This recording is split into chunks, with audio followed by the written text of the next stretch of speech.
naibu wa rais ambaye ni rais wetu wa 5, na hilo hatuna shaka, tunangoja tu amri ya Mungu, na wale wenzangu wote ambao wamefika mahali hapa na wasalimu, hamjambo.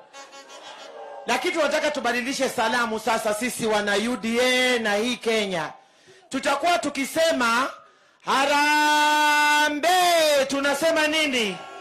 Tunasema UDA. Na tukisema UDA kazi, tukisema kazi ni kazi, tunasema wheelbarrow. Sawa sawa? Hiyo ndio salamu. Haya, twende. Harambee! Wamesikia kweli wale wanafiki mahali walipo? Hebu wasikie kwanza. Harambee! Harambee! UDA! Kazi ni kazi. Haya, asanteni sana. Asanteni sana. Tupunguze mavuvuzela, hebu tuongee. Mimi nataka niwaambie hivi watu wa Gatanga. Tunataka niwaambie habari ya Coast. Sasa mimi nataka niseme hivi watu wa Gatanga. Kule Coast sisi tumeshamaliza.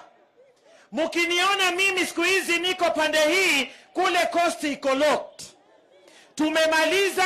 Rais wa 5 wa Jamhuri yetu ya Kenya ni William Samoei Ruto.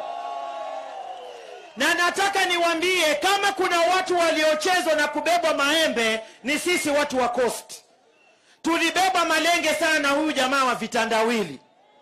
Lakini tunasema mjinga akierevuka, mwerevu yuko mashakani. Saa hizi yuko mashakani. Amekimbia Coast, anajifanya amekuja huku ati anapanda mlima. Ako na energy ya kujaribu kupanda hata mlima? Ako naye. Kwa hivyo sisi kule tumeshamtoa, na ninaamini hapa mlima hakuna space yake. Ni kweli ama ni uongo? Wangapi wanasema huku mlima hakuna nafasi yake? Wangapi wanasema mlima hakuna nafasi yake?